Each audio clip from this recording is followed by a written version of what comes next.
Fear is not real. The only place that fear can exist is in our thoughts of the future. It is a product of our imagination, causing us to fear things that do not at present and may not ever exist. That is near insanity. Fear is a choice. Our deepest fear is not that we are inadequate. Our deepest fear is that we are powerful beyond measure. It is our light, not our darkness, that most frightens us. Your playing small does not serve the world. There is nothing enlightened about shrinking so that other people won't feel insecure around you. Not just in some of us, it's in everyone. I was that guy who ran away from absolutely everything that I got in front of me, but not many people knew that. In my mind, I was always afraid. My whole life I was afraid, but I had this voice, this conscience that would always be battling me, saying, hey, you gotta get up and do something. I didn't want to do, I was just afraid, but that voice would force me to get up. I was afraid of the water, terrified of the water. And I learned how to swim, but a lot of us have these fears that you just don't want to face. And I have a lot of them, had a lot of them. And that's what created the person who's in front of you today, and we'll get into that. But just a scared bitch is what I was. But I was watching these guys going through Hell Week, class 224, and these guys ringing the bell, quitting, dropping their helmet down, rolling out. A lot of guys just leaving. And it made me reflect on my fears, my insecurities. And I saw real men, what I thought were real men who were staying, who were overcoming adversity, who were overcoming all these different things that I had blamed so many people in my life, my dad, my mom for not being there.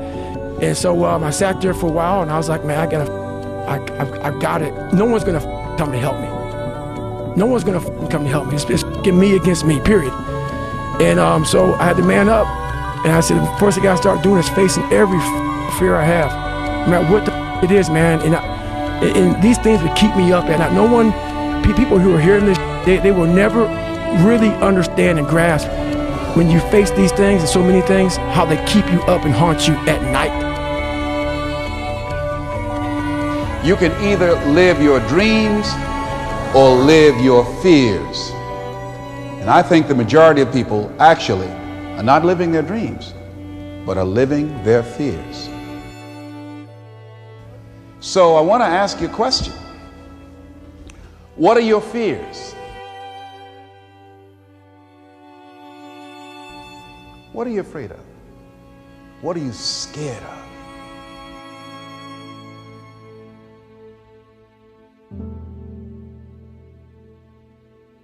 Because we all have fears, don't we? We all have something that's blocking us, that's holding us back. And as we begin to look at life, what we realize is that the reason that most people are not living out their true potential, are not doing all of the things that they would really like to do, is because of fear. Some people call fear false evidence or expectations appearing real. You must be willing to go forward and face your fears again and again and again, because you're never going to have a fear-free existence. I mean, some fear is acceptable and legitimate. There are some things that you really should be afraid of. Now, you shouldn't allow it to immobilize you. You acknowledge it, you take it into account, and you carry yourself accordingly. There are times that we should proceed with caution, but it's the difference between being stopped by fear. It's the difference between having a fear and the fear having you. So what do? One, acknowledge it, and knowing that it's okay. Don't condemn yourself for being afraid. It's perfectly fine to have some fears. You acknowledge your fears, you embrace those fears, and then you move on. You act on whatever it is that you fear. Because once you embrace it, see, what you resist will persist. I'm motivated by fear. Fear. You know, that fear of fear. I hate being scared to do something.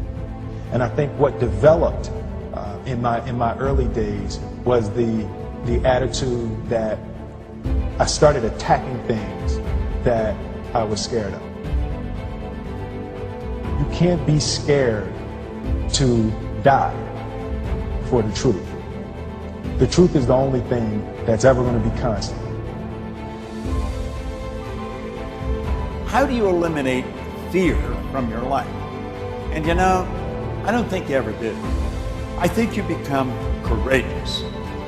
You see, courageous people are not people without fear. Courageous people are people that face the things they fear. There's no courage without fear. Whenever you go to do something that you've never done before, fear is going to step in. If we're afraid of something, it's because we don't understand it.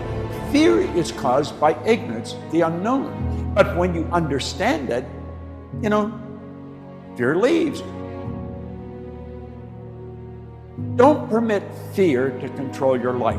Absolutely refuse to. Someone said, fear knocked on the door, faith opened it, and there was no one there. You see, you eliminate fear through intelligent action. Face the thing you fear, and fear will leave you.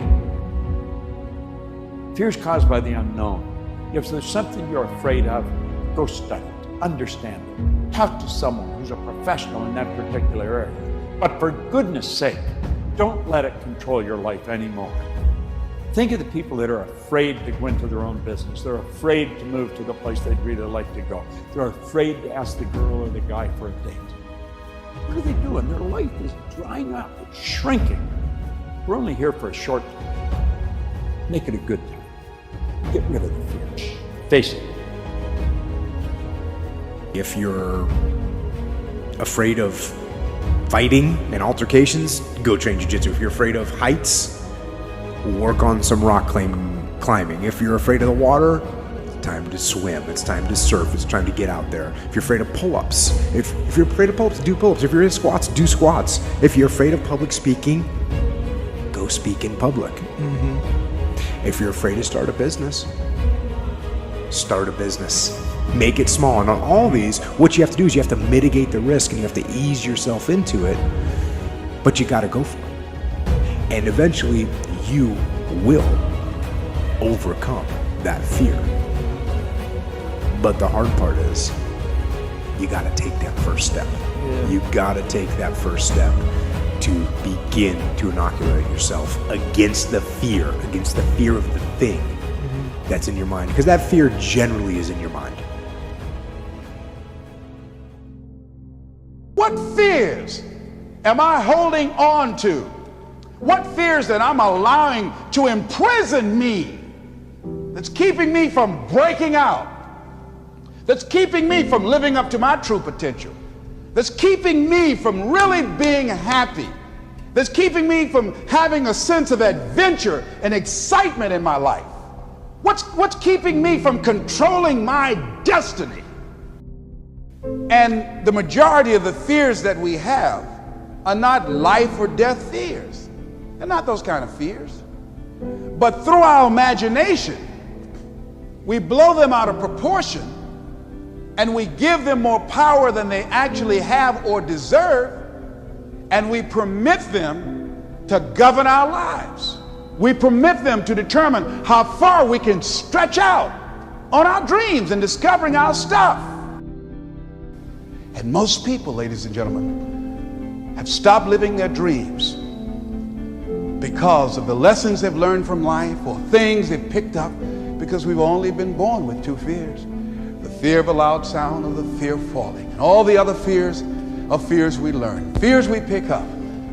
Whatever you're scared of, your life, the value you brought to the planet, far more important than whatever you're afraid of. You're stronger. So as we begin to look toward the future and look at what will it take for us to break through those fears, one, acknowledging the fear, knowing it's all right, some fear is healthy. Beginning to know that your dreams, your passions, your drive, to achieve whatever it is you want, as it has more power and meaning, it will move you past your fears. As you begin to feel that you deserve it, your passion and goal is so strong, the fears won't matter.